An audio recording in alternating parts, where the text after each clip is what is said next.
நீங்க வந்தா இந்த நாடு ஒளிராது, இருண்டுதான் போகும் என்று அன்றைக்கே முடிவெடுத்தவர்கள் தமிழ்நாட்டு மக்கள், தமிழ்நாட்டினுடைய வாக்காளர்கள். எப்படி முழக்கம் போட்டுக்கிட்டு வந்தாங்க? கோ கோ கொரோனானா கொரோனா போயிடுமா? அதை அவ்வளோ அறிவாளிகள் நிறைந்த கட்சி பிஜேபி, நம்ம ஞாபகம் வச்சுக்கணும். ஏன்னா அவங்க பழைய அமைச்சர்கள்லாம் இருந்தாங்க. அந்த கெமிக்கல் தண்ணியில் 4 பூவை போட்டு வச்சுருக்காங்க. அந்த மஞ்சள் தண்ணியை பார்த்தோன்னா அவர் தீர்த்தோன்னு நினச்சி குடிச்சிட்டாராம். உண்மையில் அவர் பசுமாட்டு மூத்திரம்னு நினச்சி குடிச்சிட்டாரு. அமைச்சர் நிர்மலா சீதாராமன் இங்கே போட்டி போட போகிறாங்க அப்படின்னு சொன்னாங்க. சொன்ன உடனே எங்களுக்கெல்லாம் ரொம்ப மகிழ்ச்சி. ஏன்னா அவங்க பேசுனதை மட்டும் போட்டாலே போதும் மக்களுக்கு. ஏன்னா அப்படி தத்துவம் முத்து தான் இப்போ அவங்க எல்லாம் பேசுறது. அவ்வளோ நல்லவங்க. அவங்க சொல்கிறாங்க, தேர்தலில் ஏங்க நீங்கள் நிற்கலன்னா, தேர்தலில் நிற்கிறதுக்கு எங்களுக்கு என்கிட்ட பணம் இல்லை. நீங்கள் தான் பணமே இல்லாமல் நிற்கிறவங்களாச்சே தேர்தலில். உத்தரப்பிரதேசிலேருந்து சாமியாரை கொண்டாந்து இறக்கி அந்த அம்மா வந்த காரை ரோட்டுக்கு ஊருக்கு வெளியிலேயே நிறுத்தி இவங்க ஆளுங்களை அடித்து உடைச்சி, ராமநாதபுரத்தில் கலவரம்னு வந்தால் என்ன நடக்கும்?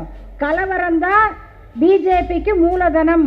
அதுக்கு உள்ளூர் சாமியாருங்க பத்தாதுன்னு உத்தரப்பிரதேசத்து சாமியாரை கொண்டு வந்து இறக்குறாங்க.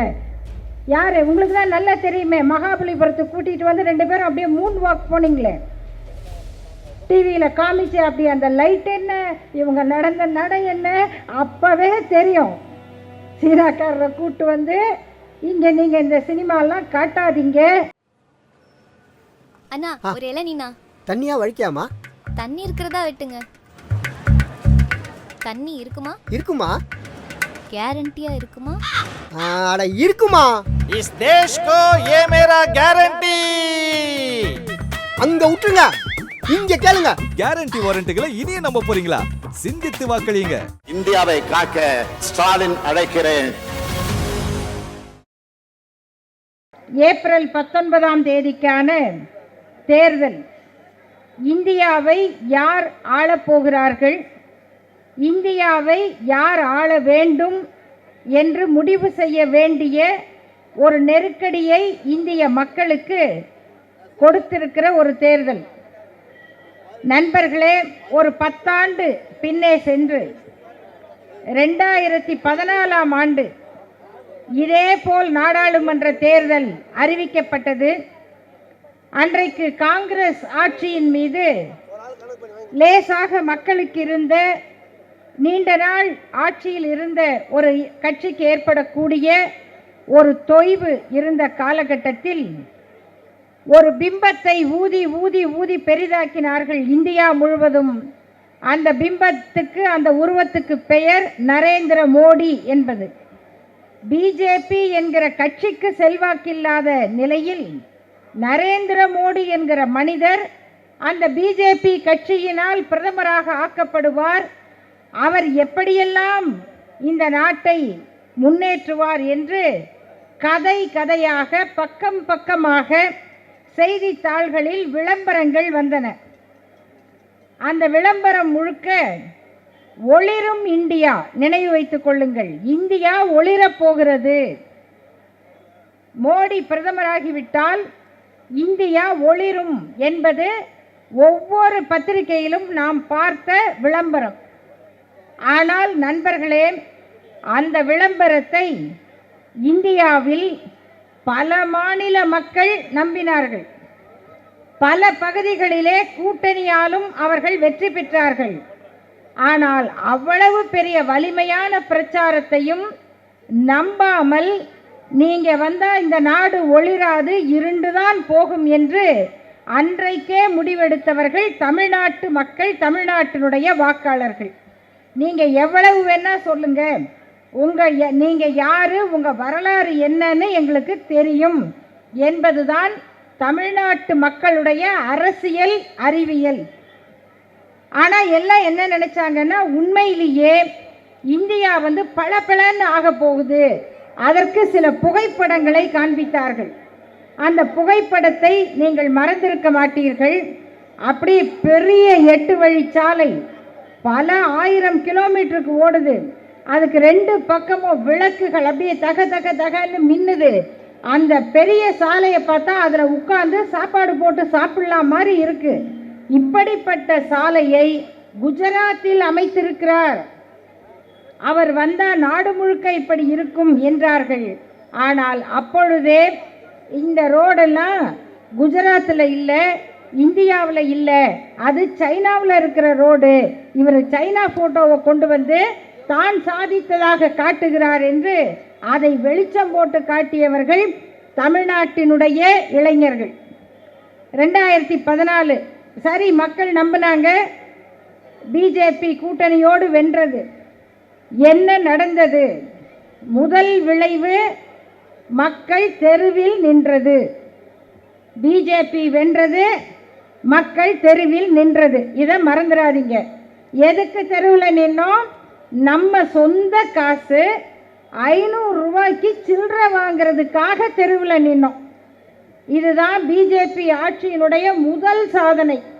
இதை நம்ம சொன்னப்ப, ஆகா நாட்டு பொருளாதாரம் மாறினா அப்படிதாங்க இருக்கும், கொஞ்ச நாள் கஷ்டப்பட மாட்டீங்களா? இராணுவத்தை பாருங்க, இராணுவத்தில் இருக்கிற வீரர்களை பாருங்க, அவங்கெல்லாம் பனியில் நிற்கிறாங்க, மழையில் நிற்கிறாங்க, நீங்கள் பேங்க் வாசலில் நிற்கக்கூடாதா அப்படின்னு கேட்டாங்க. சரி, நாங்கள் பேங்க் வாசலில் நின்னா என்ன கிடைக்கும்னு சொன்னால், கருப்பு பணமெல்லாம் வெளியில் வந்துடும், கருப்பு பணம் வெளியில் வந்துடும். இதை நம்ம சொன்னப்ப மக்களுக்கு புரியல. நேற்று முன்தினம் நம்முடைய நாட்டினுடைய உச்சநீதிமன்ற நீதிபதி கேட்குறாங்க, நீங்கள் எல்லா பணமும் கருப்பு பணம் வெளியில் வந்துரும்னு சொன்னீங்களே, வந்துருச்சா? பொருளாதார பிரச்சனை தீந்துருச்சா? அப்போ எதுக்கு இந்த பண மதிப்பிழப்புன்னு திடீர்னு ஆஃபீஸ்க்கு வந்தவங்க வீட்டுக்கு போகல, கடைக்கண்ணிக்கு வந்தவங்க திரும்பலை, 1000 ரூபாய் நோட்டு செல்லாது, இனிமேல் இவ்வளோ ரூபாய்க்கு மேலே நீங்கள் மாற்ற முடியாது அப்படின்னு அறிவிச்சிங்களே, அதனுடைய விளைவு என்ன, பயன் என்னன்னு இன்னைக்கு உச்சநீதிமன்றம் அந்த கேள்வியை கேட்குது. அந்த 5 ஆண்டுகள் இருண்ட காலம்தான், சரி முடிஞ்சு போச்சு.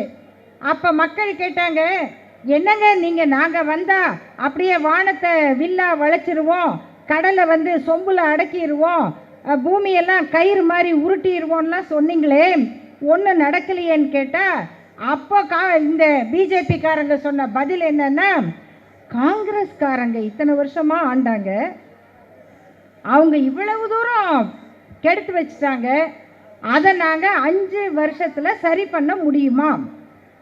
5 ஆண்டு பத்தாது, எங்களுக்கு இன்னும் 5 ஆண்டு கிடைச்சா நாங்கள் ரொம்ப சாதிப்போம் அப்படின்னு சொன்னாங்க. அப்போது மீண்டும் பல மாநில மக்கள் அதை நம்பி, சரி பாவம் 5 வருஷத்தில் ஒன்றும் முடியலன்னு சொல்கிறாங்க, இன்னொரு 5 ஆண்டு நாங்கள் கொடுக்கிறோம் என்று பல பகுதிகளில் கூட்டணி கட்சிகளின் உதவியோடு மீண்டும் மோடி ஆட்சிக்கு வந்தார். பிஜேபி ஆட்சிக்கு வந்தது. இந்த 5 ஆண்டுகளில் மக்களே நாம் சந்தித்தது, கொரோனா வந்தால் கைத்தட்டுங்க, கொரோனா வந்தால் விளக்கேற்றுங்க, கோ கோ கொரோனா அப்படின்னு தெருவில் எம்பி எம்எல்ஏ மறந்துடாதீங்க, சாதாரண ஆளுங்க இல்லை, எப்படி முழக்கம் போட்டுக்கிட்டு வந்தாங்க, கோ கோ கொரோனானா கொரோனா போயிடுமா. அதை அவ்வளோ அறிவாளிகள் நிறைந்த கட்சி பிஜேபி, நம்ம ஞாபகம் வச்சுக்கணும். ஏன்னா அவங்க பழைய அமைச்சர்கள்லாம் இருந்தாங்க, ஒருத்தர் செத்துட்டார், அவரை சுட்டு கொண்டுட்டாங்க, பிரமோத் மகாஜன்னு பேர், அவரும் இன்னும் சில பெரிய அமைச்சர்கள் இருப்பாங்க.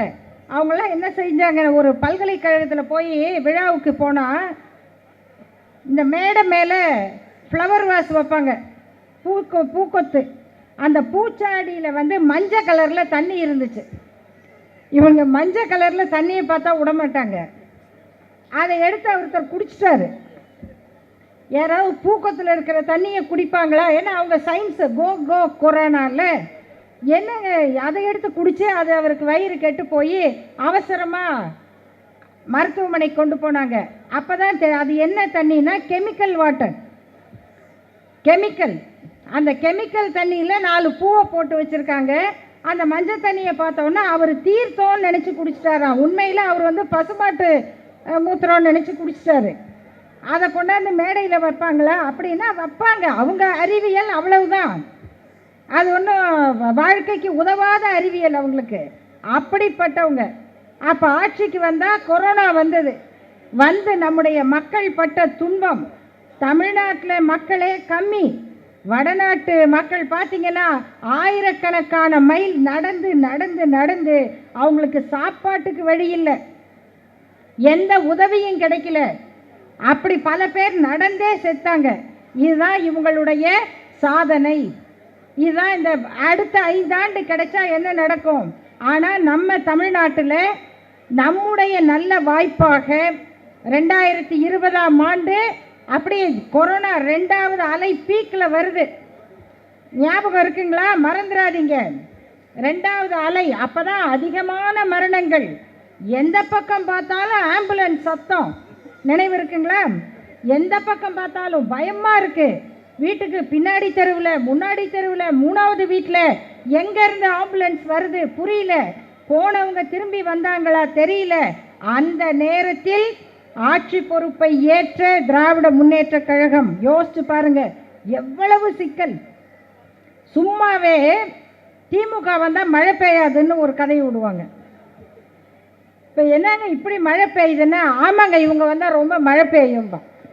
ஏன்னா சொல்கிறவனுக்கு என்ன, நாக்கு வலிக்குதா வாய் வலிக்குதா? அது மாதிரி இப்படி ஒரு திமுக ஆட்சிக்கு வந்தவுடனே மூட நம்பிக்கையை பரப்புறதுக்குன்னே சில பேர் கம்பெனி வச்சுருக்கான். அப்போது இப்படி கொரோனா வந்துருச்சு, மக்கள் சாகுறாங்கன்னா என்ன பண்ணுறது? அந்த நேரத்தில் திராவிட முன்னேற்ற கழகத்தினுடைய தலைவர், தமிழ்நாட்டினுடைய முதல்வர் மு.க. ஸ்டாலின் அவர்கள் நம்முடைய அமைச்சர் மாசு அவர்களை களத்தில் இறக்கினார். அன்னைக்கு நடந்த அந்த கொரோனா யுத்தம் இந்தியாவிலேயே யாரும் எதிர்பார்க்காத அளவுக்கு தமிழ்நாடு மக்களை காப்பாற்றியது. தமிழ்நாட்டு அரசு தான் அந்த பாதுகாப்பை மக்களுக்கு கொடுத்தது.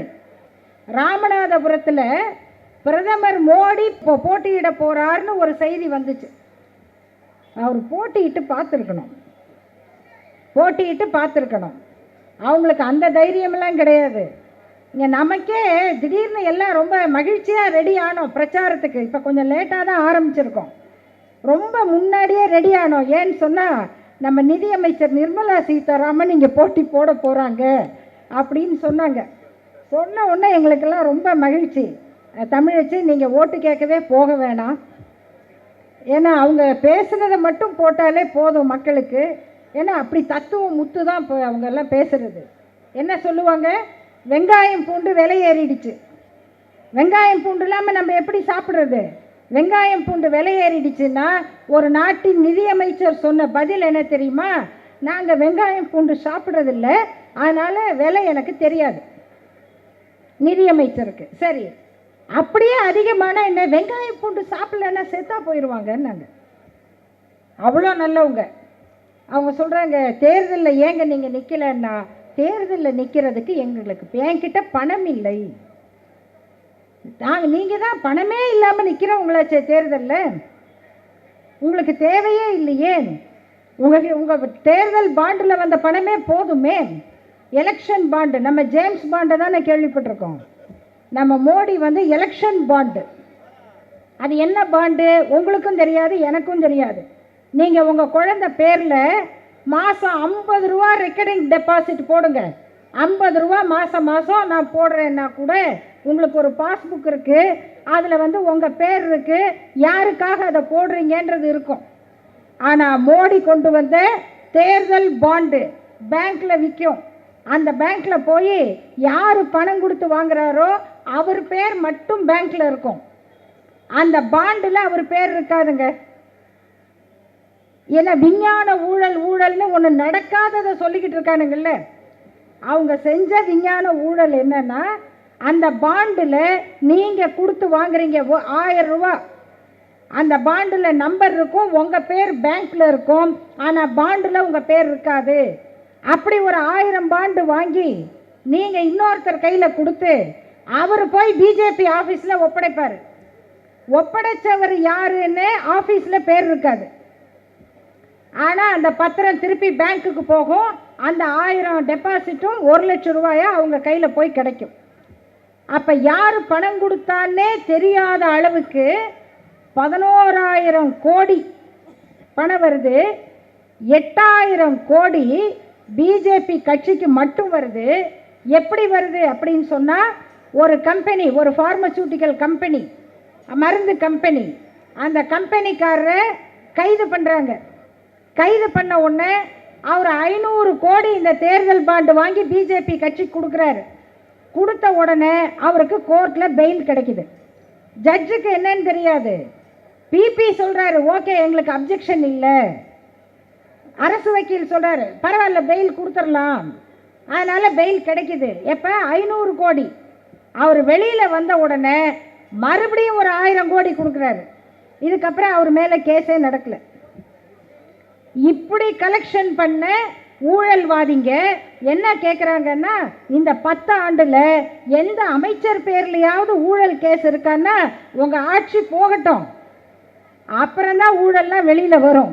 நீங்களே ஆட்சியில் உட்காந்துட்டு எப்படி அது வெளியில் வரும்? இத்தனை ஊழலும் நடந்து எலெக்ஷன் கமிஷன், அதுதான் நம்ம தேர்தலெல்லாம் நடத்துகிற அமைப்பு. நண்பர்களே நல்லா தெரிஞ்சுக்கங்க, இந்த எலெக்ஷன் கமிஷனில் உறுப்பினராக இருக்கவர் அவர் தான் நடத்தணும். பயந்து ஓடுறாரு, ஐயோ நான் வேண்டாங்க ராஜினாமா பண்ணுறேன். 2 பேரை கொண்டாந்து புதுசாக போடுறாங்க. அந்த 2 பேரும் நேற்று பொறுப்பெடுத்துக்கிட்டாங்க, இன்னைக்கு தேர்தல் தேதியை அறிவிச்சிட்டாங்க. ஸோ அந்த 2 பேருக்கும் நேற்று பொறுப்பெடுத்து இன்னைக்குள்ள இந்தியாவில் எவ்வளோ மாநிலம், அவ்வளோ மாநிலத்தில் எப்படி எப்படி தேர்தல் நடத்தலாம், எந்தெந்த மாநிலத்தில் எப்படி நடத்தணும் எல்லாமே அவங்களுக்கு தெரிஞ்சு போச்சா? அவங்க நடத்துகிற தேர்தல், அதுவும் ஓட்டிங் மெஷின் இவிஎம், அதில் இன்னைக்கு நம்முடைய திராவிட முன்னேற்ற கழகம் வழக்கு போட்டிருக்கு. டெல்லியில் சுப்ரீம் கோர்ட்டில் வழக்கு நடக்குது. என்ன சொல்கிறாங்க? நீங்கள் என்னென்ன தில்லுமுள்ளு பண்ணுவீங்கன்னு எங்களுக்கு தெரியும். நீங்கள் ஃபோட்டோஷாப் ஆளுங்க, நீங்கள் உண்மையான அறிவாளிகள் கிடையாது. ஃபோட்டோவை எடுத்து வெட்டி ஒட்டி பரப்புறவங்க. இந்த ஓட்டிங் மிஷினில் நீங்கள் தில்லுமுள்ளு பண்ணுவீங்க. அப்போ என்ன செய்யணும்? நான் எந்த பட்டனை அமுத்துறனோ அந்த சீட்டு எனக்கு கையில் வரணும். அந்த சீட்டில் உதயசூரியனுக்கு தான் போட்டனா, கை சின்னத்துக்கு போட்டனா, பம்பரத்துக்கு போட்டனா, எதை போட்டிருக்கேன் அது தெரியணும். தெரிஞ்சால் அதை பெட்டிக்குள்ளே போடுவாங்க. அதை பார்த்துட்டு பெட்டியில் போடணும். நீங்கள் எடுத்து எலெக்ஷனில் மெஷினை எண்ணும் போது அந்த பேப்பரையும் எடுத்து எண்ணணும். அந்த பேப்பரில் வந்த ஓட்டும் உங்கள் மெஷினில் வந்த ஓட்டும் கரெக்டாக இருக்கான்னு பார்க்கணும் அப்படின்னு இன்னைக்கு உச்சநீதிமன்றம் சொல்லுது. நீங்கள் ஏன் இதை பண்ணக்கூடாதுன்னு எலெக்ஷன் கமிஷனை கேட்குறாங்க. இப்படிப்பட்ட நிலைமையில் ஒரு நாட்டில் தேர்தல் நடத்துகிற ஒரு மோசடி கட்சிக்கு பேர் தான் பிஜேபி. அப்போ அதுக்கு நேர்மாறாக அவங்க வரக்கூடாதுன்னு சொல்கிற அதே நேரத்தில் யார் வரணும் அப்படின்னா, திராவிட முன்னேற்ற கழகத்தினுடைய முன்னெடுப்பில் உருவாகி இருக்கிற நம்முடைய தமிழ்நாட்டின் முதல்வரால் முன்னெடுக்கப்பட்டிருக்கிற இந்தியா கூட்டணி வெற்றி பெறணும். அப்பதான் தமிழ்நாட்டு மக்களுக்கு கிடைத்திருக்கிற பல நன்மைகள் இந்தியா முழுக்க இருக்கிறவங்களுக்கு கிடைக்கும். இந்த கலவரக்காரர்கள் ராமநாதபுரத்துக்கு சொன்னனே மோடி வராருன்னு, மோடி நிற்க போறாருங்கிறதுக்கு முன்னாடி அங்கே ஒரு திட்டம் நடந்தது. என்ன தெரியுங்களா? உத்தரப்பிரதேசத்திலிருந்து ஒரு சாமியார் அம்மா வந்தாங்க. ஒரு சாமியார் அம்மா, அந்த அம்மா வந்தது எதுக்கு வந்தாங்க? ராமநாதபுரத்தில் இந்திய யூனியன் முஸ்லீம் லீகினுடைய வேட்பாளர் நவாஸ் கனி நிற்கிறார். அவருக்கு அங்கே நிறைய ஆதரவு இருக்கு.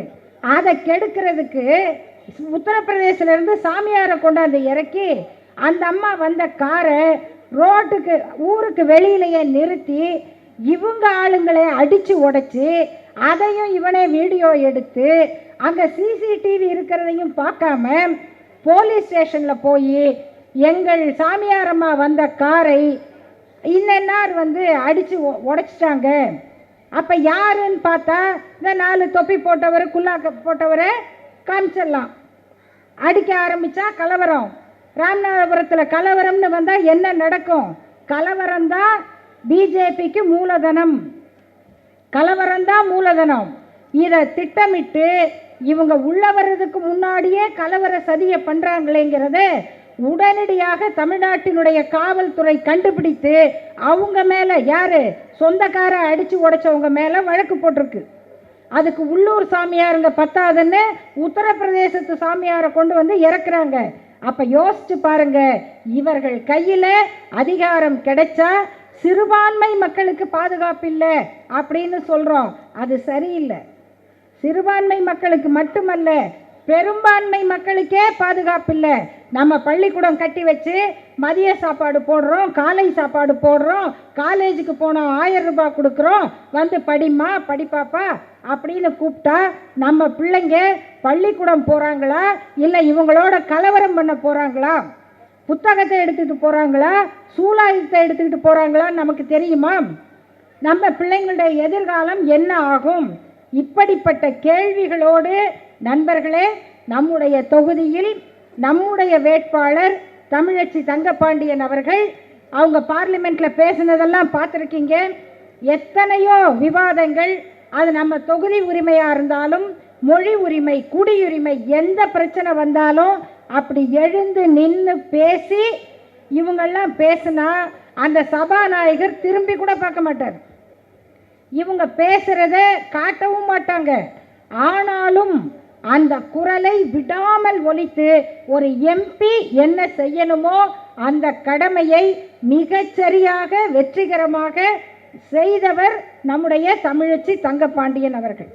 அப்படிப்பட்ட நிலையில் இந்தியா கூட்டணி வெற்றி பெறணும், பிஜேபியினுடைய ஆட்சி முற்றிலுமாக துடைத்து எறியப்படணும். இன்னும் ராகுல் காந்தி அவர்கள் சொன்னதை போல பிஜேபியை தோக்கடிக்கிறதோட இல்லை, ஆர்எஸ்எஸ்ஐயே தொடச்சி எறிகிற அளவுக்கு இந்த தேர்தல் முடிவு அவங்களுக்கு பாடத்தை கொடுக்கணும். இந்த தேர்தலில் முக்கியம் என்ன நண்பர்களே, இது நாடாளுமன்ற தேர்தல், நம்ம ஊர் கவுன்சிலர் தேர்தல் அல்ல. நம்ம ஊர் கவுன்சிலராக இருந்தால் கண்டிப்பாக நம்ம என்ன கேட்கணும்? எங்களுக்கு தண்ணி வரல, எங்கள் ரோடு சரியில்லை, எங்கள் பக்கம் நீங்கள் வரல அப்படின்னு கேட்கணும். கேட்கிற உரிமை மக்களுக்கு உண்டு. இப்போ நடக்க போகிற தேர்தல் நாடாளுமன்ற தேர்தல். இதில் நம்ம எதை பார்க்கணும் அப்படின்னா, இந்த நாடு பாதுகாப்பாக இருக்கணும். நாட்டுக்கு முதல்ல பாதுகாப்பு இருக்கணும். அப்போ தான் நம்ம பாதுகாப்பாக இருக்க முடியும். இந்த பிஜேபி ஆட்சியால் இந்த நாட்டை பாதுகாக்க முடியுமா? இந்தியாவை பாதுகாக்க முடியுமா? இதான் முதல் கேள்வி.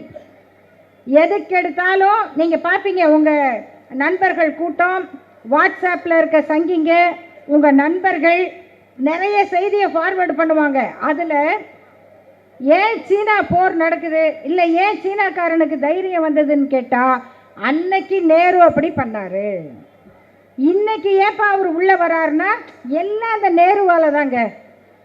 நேரு செத்து போய் 1964. இன்னைக்கு என்னங்க பிரச்சனை? இந்த கடன் வாங்கினவெல்லாம் நாட்டை விட்டு ஓடிட்டான். கொஞ்சம் நெஞ்ச கடன் இல்லை, 3000 கோடி 5000 கோடி. இந்த கடன் வாங்கினவ பேங்க்கில் கடன் வாங்கினவங்கெல்லாம் நாட்டை விட்டு போயிட்டாங்க. எப்படிங்க ஓட விட்டீங்கன்னு கேட்டால், நீங்கள் தான் ரொம்ப பாதுகாப்பானவங்களாச்சே அப்படின்னு கேட்டால், கடன் கொடுத்தது காங்கிரஸுங்க.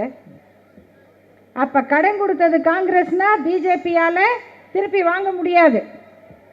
நேரு காலத்தில் ஒரு போரில் தோத்துட்டா பிஜேபி காலத்தில் அதை திருப்பி ஜெயிக்கவே முடியாது. 50 வருஷத்துக்கு முன்னால் கொடுத்த கச்சத்தீவை நீங்கள் 10 வருஷம் ஆட்சியில் மீட்கவும் முடியாது. ஆனால் இன்னைக்கு என்ன நடக்குது அப்படின்னா, இந்தியாவினுடைய எல்லை நம்ம நினச்சிக்கிட்டு இருப்போம் இந்தோ சீனா பார்டர்னா லடாக்கு, அதுக்கு பக்கத்தில் இன்னொரு வாயில் வராத ஒரு பேர், அது ஊர், இதெல்லாம் நம்ம சொல்லுவோம். ஆனால் இன்னைக்கு நம்மளுக்கு எல்லாம் தெரிஞ்ச ஒரு மாநிலம் அருணாச்சல பிரதேசம். எதுவும் தெரியாட்டியும் லாட்ரி சீட்டு விற்கும், அருணாச்சல் பிரதேஷ் லாட்ரின்னு.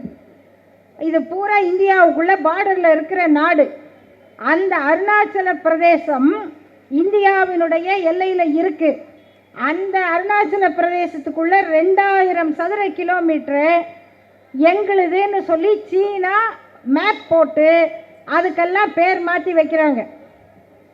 பேர் மாற்றினா என்ன ஆகும்? நீங்கள் சாதாரண மக்களை கேட்டால் தெரியும். ஒரு பெட்டி கடைக்காரரு, ஒரு சாதாரண வியாபாரி சொல்லுவாங்க, 12 வருஷம் ஒருத்தர் ஒரு வீட்டில் குடியிருந்துட்டா அந்த வீடு சொந்தமாயிருமாமேன்னு கேட்பாங்க. கேட்டிருக்கீங்களே? அது உண்மை இல்லை. சும்மா குடியிருந்தாலும் சொந்தமாயிடாது. ஆனால் சட்டப்படி இது உங்கள் நிலம், இது உங்கள் நிலம்னு தெரிஞ்சு இன்னொருத்தர் அங்கே குடியிருக்காரு, நீங்களும் விட்டுட்டீங்க. உங்கள் நிலத்துக்கு அவர் பேர் வச்சுக்கிட்டாரு, நீங்களும் பார்த்துட்டு வேடிக்கை பார்த்தீங்க. உங்கள் நிலத்துக்கு அவர் வரி போடுறாரு, டேக்ஸ் கட்டுறாரு.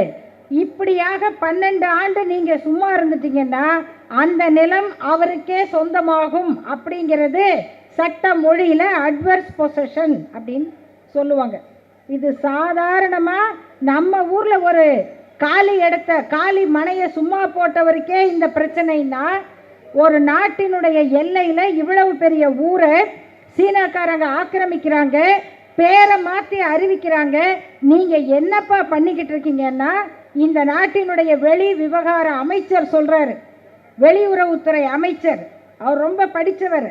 அவர் சொல்கிறாரு நம்மக்கிட்ட, சார் நம்ம வீட்டுக்கு வேறு யாராவது பேர் வச்சுக்கிட்டா அது அவங்க வீடு ஆயிடுமா? ஆகாதுங்க. அதை அவங்கிட்ட சொன்னீங்களா? இதை யார்கிட்ட சொல்கிறது? அவங்கக்கிட்ட எல்லாம் சொல்லணும். ஹலோ மிஸ்டர் சைனீஸ் பிரதமர், யார் உங்களுக்கு தான் நல்லா தெரியுமே, மகாபலிபுரத்துக்கு கூட்டிகிட்டு வந்து 2 பேரும் அப்படியே மூன் வாக் போனீங்களே, டிவியில் காமிச்சு, அப்படி அந்த லைட் என்ன, இவங்க நடந்த நடை என்ன, அப்போவே தெரியும். சீனாக்காரரை கூப்பிட்டு வந்து இங்கே நீங்கள் இந்த சினிமாலாம் காட்டாதீங்க, ரொம்ப ஆபத்து தானே, என்ன இருந்தாலும் ஒரு போர் நடந்த நாடு தானே. இந்த எச்சரிக்கை கூட இல்லாத இவங்க தான் இந்த நாட்டை வந்து காப்பாற்ற போகிறாங்களா? நாம் சொல்ல வேண்டாங்க. ஜம்மு காஷ்மீர் மாநிலத்தினுடைய கவர்னராக இருந்தவர் சொல்கிறார் ஒரு செய்தி. என்ன? 2019ஆம் ஆண்டு பிப்ரவரி மாதம் 14ஆம் தேதி, பிப்ரவரி மாதம் 14ஆம் தேதி இந்த சங்கியெல்லாம் ஒரு வேலை பார்ப்பாங்க. என்ன? யாராவது பையனும் பொண்ணும் பேசிக்கிட்டு போகிறாங்களா, அவங்கள பிடிச்சி கல்யாணம் பண்ணி வைக்கிறது. யாராவது காதலர்கள் கை கோத்துக்கிட்டு நடந்தால் அவங்கள போய் அடிக்கிறது, அவங்கள கழுதைக்கு கட்டி வைக்கிறது. இந்த மாதிரி இவங்க முக்கியமான வேலை பார்த்துக்கிட்டு இருந்த அந்த பிப்ரவரி 14ஆம் தேதி ஜம்மு காஷ்மீர் ஸ்ரீநகர் ஹைரோடில் போய்கொண்டிருந்த 40 இந்திய இராணுவ வீரர்கள், பாதுகாப்பு படை வீரர்கள் ஒரே வண்டியில் போகிறாங்க. அந்த வண்டி தற்கொலை படை தாக்குதலுக்கு ஆளாகி 40 பேர் கொல்லப்பட்டாங்க. இந்தியாவில் இதுவரைக்கும் இந்திய வீரர்கள் 40 பேர் இப்படி கொல்லப்பட்டது செய்தியே கிடையாது.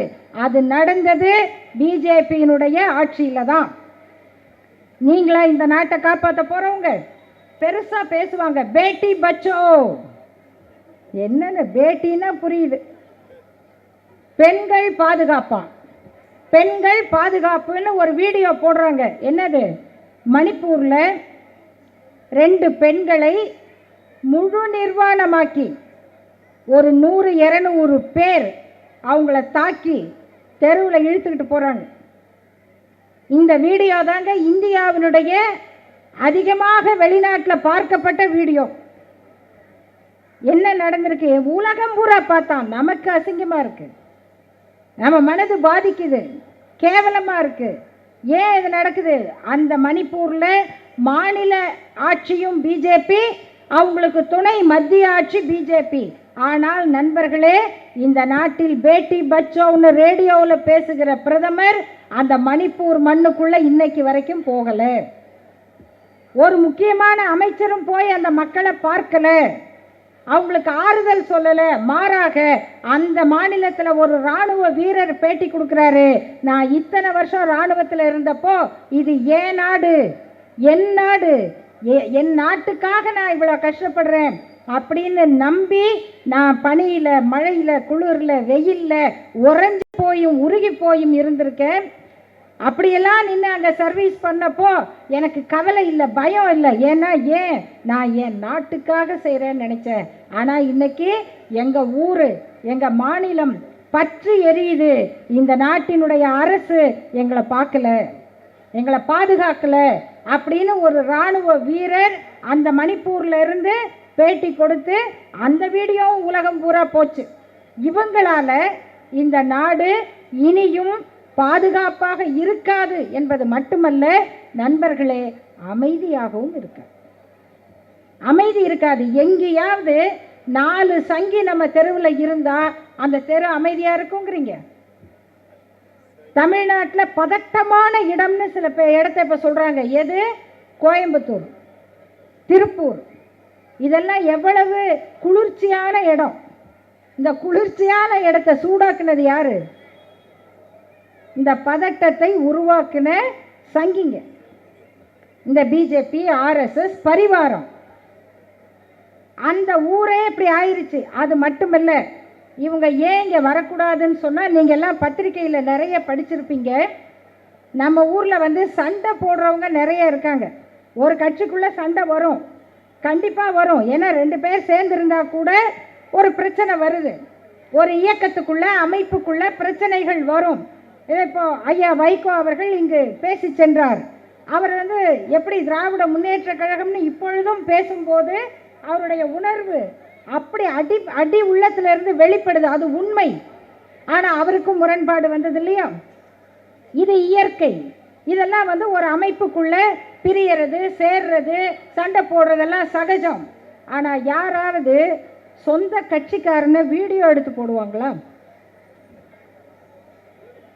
இந்த மாதிரி சாதனை பிஜேபியில் மட்டும்தாங்க நடக்கும், வேற எங்கேயும் நடக்கும். அதாவது இது கேவலம். நடக்கிறது கேவலம் மட்டுமல்ல, அதை ஒரு கட்சிக்காரரே வெளியில் போட்டு அந்த அசிங்கத்தை பற்றியும் கவலைப்படாமல் தான் வெற்றி பெறுவதற்காக எதையும் செய்யலாம்ங்கிற மனநிலை உருவாக்கப்படுது அவங்களுக்கு.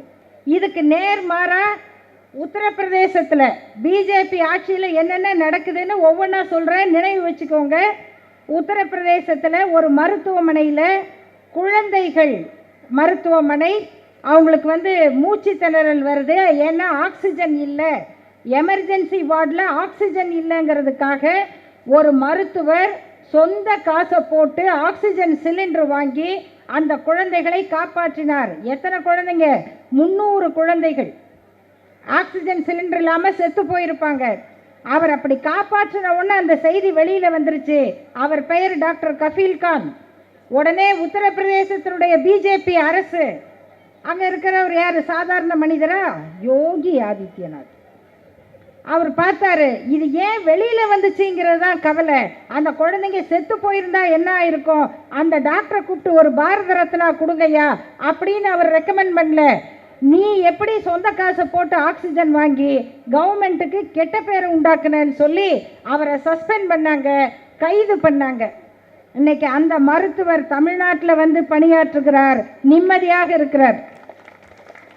அப்ப பிஜேபி ஆளுகிற மாநிலத்திலேயே கொடுமைக்கு ஆளாகிற நல்ல மனிதர்கள் தப்பித்து தைரியமாக நிம்மதியாக வாழுகிற மாநிலம் எது? தமிழ்நாடு. இந்த தமிழ்நாட்டில் நாம் உருவாக்கி இருக்கிற இந்த மாடல், திராவிட மாடல் அப்படின்னு சொன்னால், இன்னைக்கு இந்தியா கூட்டணி திராவிட மாடலை முன்ன எடுத்துக்குது. இந்தியா கூட்டணியை வழிநடத்துகிற காங்கிரசினுடைய இளம் தலைவர் ராகுல் காந்தி, நாம என்ன திட்டம் சொல்லுகிறோமோ அதை நாங்கள் ஆட்சிக்கு வந்தால் செய்வோம் அப்படின்னு சொல்றாரு. சாதாரண விஷயம் இல்லை நண்பர்களே. காங்கிரஸுக்கும் நம்ம திராவிட இயக்கத்துக்கும் நடந்த போராட்டங்கள் நிறைய இருக்கு. ஆனா இன்னைக்கு இந்த கருத்தை இந்தியா முழுக்க நாங்கள் சொல்லுவோம். ஜாதிவாரி கணக்கெடுப்பு வேணும் என்பது திராவிட முன்னேற்ற கழகத்தினுடைய தேர்தல் அறிக்கை. எதுக்கு ஜாதிவாரி கணக்கெடுப்பு? இப்ப எல்லாரும் இடஒதுக்கீடு எதிர்த்து பேசுறாங்க. எத்தனை வருஷம் இடஒதுக்கீடு கொடுப்பீங்கன்னு கேட்குறாங்க. இந்த இடஒதுக்கீட்டுக்கு முடிவே இல்லையா அப்படின்னு கேள்வி வருது, சினிமாவில் கேள்வி வருது. ஆனால் இந்த இடஒதுக்கீடு சரியா நடக்குதா? யாருக்கு கிடைக்கணுமோ அவங்களுக்கு கிடைக்குதா? இல்லை எல்லாம் அனுபவிச்சவங்களே திரும்ப திரும்ப அனுபவிக்கிறாங்களா? அப்படின்னா என்ன வேணும், என்ன தெரியணும்? எந்தெந்த ஜாதியில் எவ்வளவு பேர் படிச்சிருக்காங்க, எவ்வளவு பேர் என்னென்ன வேலையில் இருக்காங்க, இந்த கணக்கெடுப்பு வந்தாதான் இடஒதுக்கீடு எப்படிங்கிறத சரிப்படுத்த முடியும். அதுக்கு மக்கள் தொகை கணக்கெடுப்பு எடுக்கும் போதே அவங்க என்ன ஜாதி, என்ன மதம், அவங்க என்ன படிச்சிருக்காங்க அப்படின்னு கணக்கெடுக்கணுங்கிறது நம்முடைய கோரிக்கை. ஆனால் மத்தியில் ஆளுகிற பிஜேபி அரசு நாங்கள் அப்படி எடுக்க மாட்டோம், அது பிரிவினை அப்படின்னாங்க. இருக்கிறத கணக்கெடுத்தா பிரிவினையம். கணக்கெடுத்தால் தானங்க திட்டம் போட முடியும் என்று திராவிட முன்னேற்ற கழகம் தேர்தலில் சொன்ன அறிக்கையை காங்கிரஸ் ஆட்சிக்கு வந்தால் நாடு முழுவதும் ஜாதிவாரி கணக்கெடுப்பு நடக்கும் என்று ராகுல் காந்தி அவர்கள் அறிவித்திருக்கிறார். இது இந்தியாவுக்கே உதவ போகுது. இன்னைக்கு ஒரே ஒரு சாதனை மட்டும் நண்பர்களே, நம்முடைய மருத்துவத்துறையில் பிரைமரி ஹெல்த் சென்டர்னு இருக்கு, ஆரம்ப சுகாதார நிலையம் ஒவ்வொரு பகுதியிலையும் இருக்கு. அந்த ஆரம்ப சுகாதார நிலையத்தில் ஒரு பெண் அவங்க பொருளாதார நிலையை பொறுத்து பதிவு பண்ணிட்டாங்க, ப்ரெக்னெண்ட்டாக இருக்காங்க, முழுவாமல் இருக்காங்க அப்படின்னு அவங்க பதிவு பண்ணிட்டா அவங்களுக்கு 3 மாதத்துக்கு ஒரு முறை அவங்க உடல் நலத்தை பார்த்து கொள்ளுவதற்கு 4000 ரூபாய் நம்ம அரசு வழங்குது. ஏன்னா கர்ப்பிணி பெண்ணாக இருக்காங்களேன்னு சொல்லி அவங்களுக்கு நல்ல சத்துணவு வாங்கி சாப்பிட முடியாது. அதில் பையன் பிறந்தாதான் நல்லா இருக்கும்னு சொல்லி மாமியாருங்க கொஞ்சம் தனியாக கவனிப்பாங்க. பையன்னு தெரிஞ்சா அது எப்படி தெரியும்? அது நிறைய பேர் குங்குமப்பூ வாங்கி கொடுப்பாங்க, குழந்தை சிவப்பாக பிறக்கணும். அது எப்படி நம்ம வீட்டில் சிவப்பாக பிறக்கணும்லாம் யோசிக்க மாட்டாங்க. நம்ம கலருக்கு தானே அது பிறக்கும். எப்படி குங்குமப்பூ ஏன் வாங்கி கொடுத்தாங்க? அந்த பொண்ணுக்கு மனசு அமைதியாக இருக்கும். அது மருமகளுக்கு மனசு அமைதியாக இருக்கும். குங்குமப்பூ வாங்கி கொடுனா இவளுக்கு இவ்வளோ காசு கொடுத்து குங்குமப்பூ வாங்கி கொட்டி அவன் மனசு அமைதியாக இருக்கணுமாக்கும், போட கிடக்குது அப்படின்னு தான் பேசுவாங்க இல்லையா? அதனால தான் உடம்புக்கு நல்லதுன்னு சொல்லாமல் உங்கள் பேர பிள்ளை சிவப்பாக பிறக்கணுன்னே டப்பா டப்பாவாக வாங்கி கொடுப்பாங்க. ஆனால் நல்ல சத்துணவு கொடுங்கம்மானா கொடுக்க மாட்டாங்க. அந்த பொறுப்பை அரசாங்கம் ஏற்று 3 மாதத்துக்கு ஒரு தடவை 4000 ரூபாய் குழந்தை பிறக்கிற வரைக்கும் அவங்களுக்கு கொடுக்குறாங்க. அரசு பள்ளிகளில் பாருங்க, அரசு பள்ளிக்கு இன்னைக்கு கிடைச்சிருக்கிற வாய்ப்பு. நான் 2 நாளைக்கு முன்னால் மத்திய சென்னையில் தேர்தல் பிரச்சாரத்துக்கு போனப்போ அரசு பள்ளியில் குழந்தைங்க சேர்ந்த எண்ணிக்கை 2,80,000. இப்போவே இன்னைக்கு அது 3 லட்சம். அரசு பள்ளியில் 3 லட்சம் குழந்தைங்க இப்போ சேர்றாங்கன்னா எப்படி? அந்த குழந்தைகளுக்கு கிடைக்கிற வாய்ப்பு, நான் முதல்வன் திட்டம். அந்த பிள்ளைங்க வளர்ந்தா அரசு பள்ளியில் படிச்சுட்டு காலேஜுக்கு போனால் கட்டணம் ஃப்ரீ, உயர்கல்வி படிக்கலாம். பொம்பளை பிள்ளைங்களுக்கு 1000 ரூபாய் கொடுத்துக்கிட்டு இருந்தாங்க, இப்போ ஆம்பளை பிள்ளைங்களுக்கும் 1000 ரூபாய். இவ்வளவும் அரசு பள்ளியில் படித்தா கிடைக்குங்கிறது தமிழ்நாட்டினுடைய திராவிட மாடல். நீங்கள் பள்ளிக்கூடத்துக்கே போக வேண்டாம், பரீட்சையே எழுத வேண்டாம், நேராக எங்கள் சென்டரில் பணத்தை கட்டுங்க, உங்களை நீட்டு பாஸ் பண்ண வச்சு டாக்டர் ஆக்கிடுறோம் அப்படிங்கிற வசூல் ராஜா MBBS காலேஜ் தான் அங்கே பூரா இருக்குது. அங்கேருந்து வர்றவங்களையெல்லாம் நம்ம பார்க்குறோம். அங்கே படிக்க வாய்ப்பு இல்லை, வசதி இல்லை, வேலை இல்லை, இங்கே கஷ்டப்பட்டுக்கிட்டு இருக்காங்க. இப்படிப்பட்ட சூழ்நிலையில் நண்பர்களே, பெண்களை தெருவில் நிர்வாணமாக அழைத்து கொண்டு போகிற அந்த பிஜேபி ஆட்சி கலாச்சாரங்கள் ஒழியணும்னா வேலைக்கு போகிற பெண்கள் பாதுகாப்பாக இருப்பதற்காக தோழி விடுதின்னு ஹாஸ்டல் கட்டி பத்திரமா தங்கி வேலை பார்த்துட்டு போங்க என்று சொல்லுகிற திராவிட மாடல் வெற்றி பெறணும் என்று சொல்லி நம்முடைய கடமை இந்த கருத்துக்களை எல்லா இடத்துலையும் சொல்றது. தெரிஞ்சோ தெரியாமலோ உங்கள் தொலைபேசியில் வாட்ஸ்அப்பில் யார் தப்பான செய்தியை போட்டாலும் உடனடியாக அதுக்கு பதிலை போடுங்க. உங்ககிட்ட பிரச்சாரம் பண்ணுறவங்கள்ட்ட எதிர் பிரச்சாரம் பண்ணுங்க, அவங்களுக்கு உண்மையை சொல்லுங்க. உண்மை புரிந்து விட்டால் தமிழ்நாடு தப்பிக்கும், தன்னுடைய வரலாற்றை பாதுகாக்கும். நம்முடைய ஆட்சியை மட்டுமல்ல, இந்தியாவினுடைய ஆட்சியையும் பாதுகாக்கிற பொறுப்பு நம்முடைய கையில் இருக்கிறது என்கிற பொறுப்புணர்வோடு இந்த தேர்தலை நாம் எதிர்கொள்வோம். உதயசூரியன் சின்னத்திற்கும் கூட்டணி கட்சியினுடைய அத்தனை வேட்பாளர்களுக்கும் அவரவருக்கு உரிய சின்னத்திலே வாக்களித்து வெற்றி பெறச் செய்வோம். அது நம்முடைய கடமை என்று சொல்லி முடிக்கிறேன். நன்றி, வணக்கம். தான் சாதி கொழுப்பை பிடிச்சி தொங்கிட்டு இல்லாம, பூணூலை பிடிச்சி தொங்கிட்டு இருக்காம, சாதி வெறியை பிடிச்சி தொங்கிட்டு இருக்காம, பொதுமக்களுக்கானவனா யார் வளர்ந்து வருகிறார்களோ அவர்கள் சாதியற்றவர்கள். இன்னும் சொல்ல போனா அவர்கள் மக்களுக்கானவர்கள். நம்ம என்ன தப்ப திரும்ப திரும்ப பண்றோம்னா, யாராவது நம்ம பக்கம் வருவாங்க, சாதியம் மறுப்பாங்க, கத்துக்கிட்டு ஒண்ணுனா கத்துக்கிட்டு நம்ம பக்கத்துல வருவாங்க, நம்ம மிதிச்சு தூர தள்ளிடுவோம். நீ பாப்பான் வராத, நீ இப்படி பேசிட்ட இங்க வராத, இப்படி நீ எல்லாத்தையும் தள்ளிட்டு இருந்தேன்னா இங்க இருக்கிற காவி கும்பல் அவனை புடிச்சிட்டு போய் உட்கார வச்சுட்டே இருப்பாங்க.